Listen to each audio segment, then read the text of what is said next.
tout le monde, toujours avec l'insuffisance surrénalienne, on se retrouve aujourd'hui pour parler des deux points restants, l'insuffisance surrénalienne aiguë et l'insuffisance corticotrope. Commençons par l'insuffisance surrénalienne aiguë. Comme plan, on aura une introduction, comment poser le diagnostic et la prise en charge.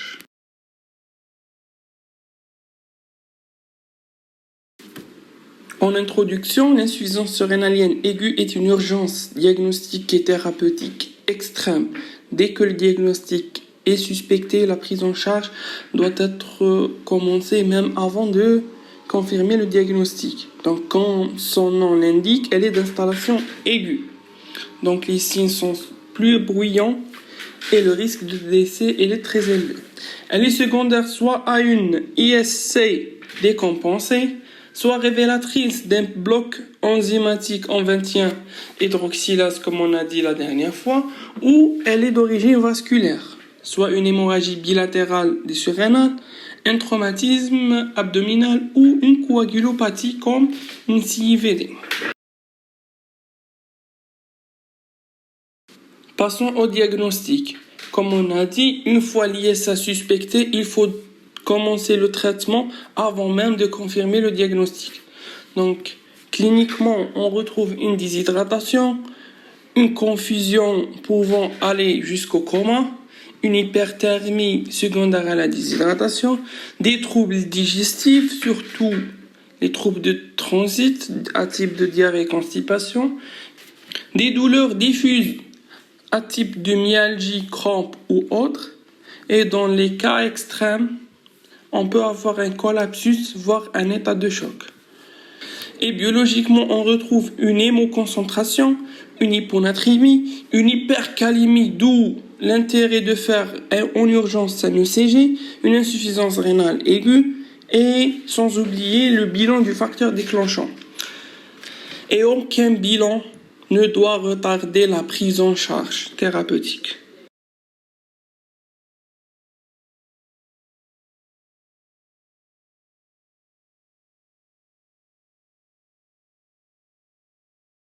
Maintenant, la prise en charge thérapeutique qui doit être commencée même avant de confirmer le diagnostic. Commençons par les mesures d'urgence en préhospitalier, soit par le patient lui-même ou par son entourage, avant même de consulter, en ayant toujours le kit d'injection d'hydrocortisone. Donc 100 mg d'hydrocortisone est injecté soit en IV, en IM ou en sous-cutané.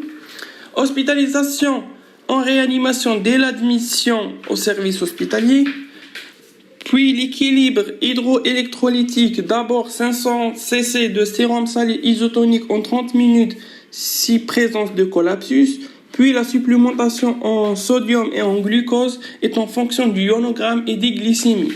L'hormonothérapie, donc comme on a dit 100 mg d'hydrocortisone en bolus, en IV, puis une dose de 200 à 400 mg par 24 heures donnée en IV à la seringue électrique, puis dégression progressive en 3-4 jours pour revenir aux doses moyennes et vers la voie péros. La surveillance des patients sera clinique en prenant la tension artérielle, la diurèse, la conscience, la fréquence cardiaque et le poids chaque 4 heures. La surveillance biologique repose sur l'ionogramme et la glycémie aussi chaque 4 heures, et sans oublier de surveiller le CG en crainte de l'hypercalémie et les troubles de rythme qu'elle engendre.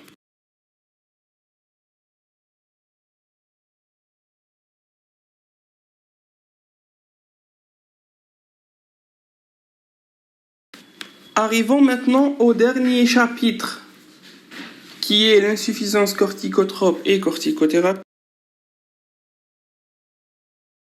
Comme plan, on a une introduction, comment poser le diagnostic, et le plus important, c'est la stratégie pour arrêter une corticothérapie de longue durée.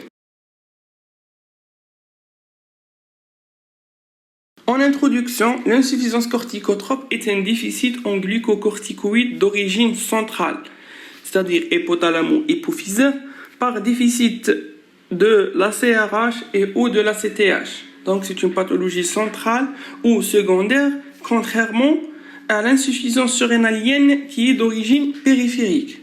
Automatiquement, la fonction minéralocorticoïde reste intacte.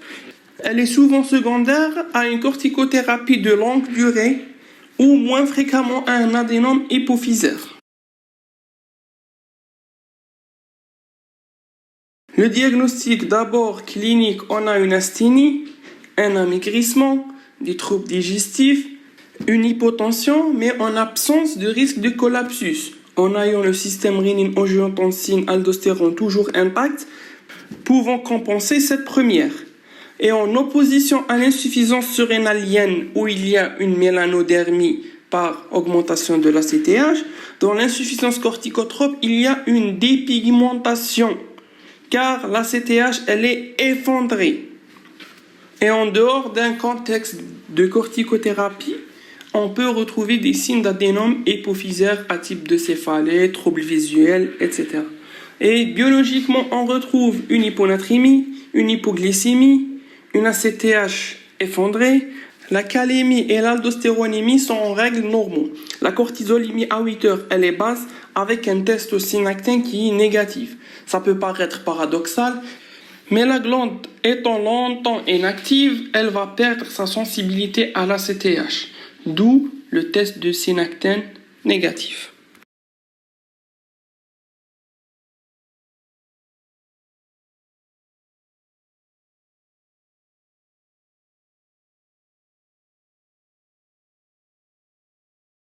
Voici un tableau comparatif entre l'insuffisance surrénalienne d'origine basse et l'insuffisance corticotrope d'origine haute.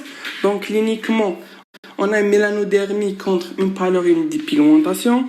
Les syndromes dont l'ISC basse sont plus marqués que celles de l'insuffisance corticotrope. Il n'y a pas de signe d'adénome hypophysaire et la décompensation elle est rapide et sévère. Contrairement à l'insuffisance corticotrope, parfois présence d'un adénome hypophysaire et la décompensation elle est peu marquée car il n'y a pas d'hypoaldostéronémie. Donc biologiquement, le syndrome d'hypoaldostéronémie, hyponatrémie, hypercalémie avec ACTH augmenté et testosynactène positif, alors que dans l'insuffisance corticotrope, l'hyponatrémie elle est peu marquée, mais la calémie elle est normale. Il n'y a pas d'hypoaldostéronisme, la CTH elle est inadaptée et le testosynactène est souvent négatif ou parfois positif.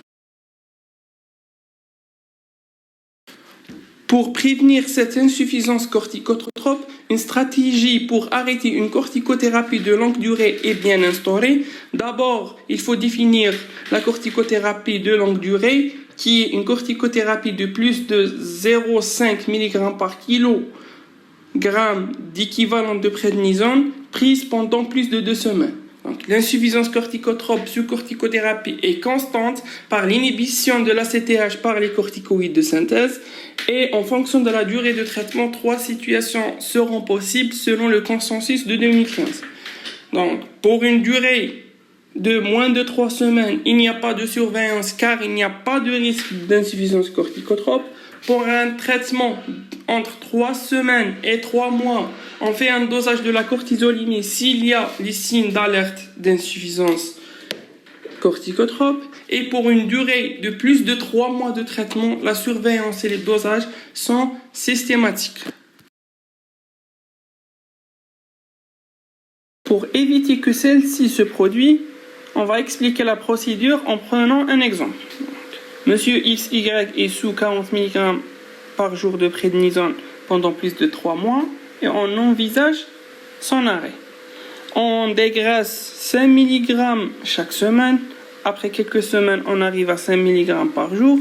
Donc là, selon le consensus de 2015, on va instaurer l'hydrocortisone à dose de 10 à 15 mg par jour en même temps. 2 semaines après, on arrête la prednisone.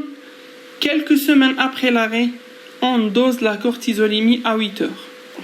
Si celle-ci elle est augmentée, cela prouve que la glande fonctionne très bien, d'où l'indication d'arrêter le traitement.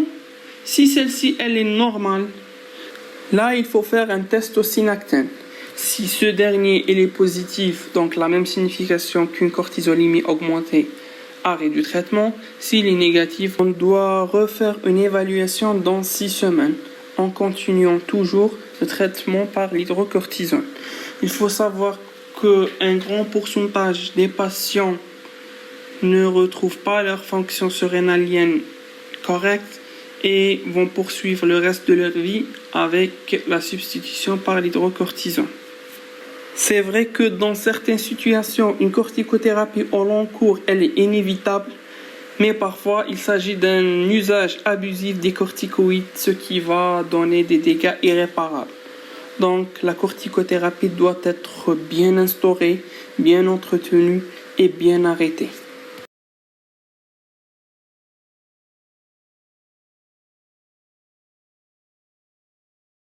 Et en conclusion, l'insuffisance surrénalienne est une pathologie rare mais très grave à cause de son risque de décompensation. Sa clinique est très peu spécifique, mais il faut savoir l'évoquer devant les signes évocateurs. L'insuffisance surrénalienne aiguë est une urgence diagnostique et thérapeutique dont on doit traiter même avant de confirmer le diagnostic. La prescription et l'arrêt d'une corticothérapie doivent être bien conduits pour éviter l'insuffisance corticotrope.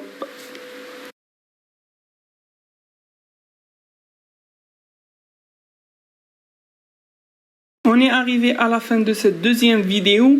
Je vous remercie pour votre attention. J'espère que c'était bénéfique pour vous et pas très lourd. Je vous souhaite bon courage dans vos révisions. Au revoir.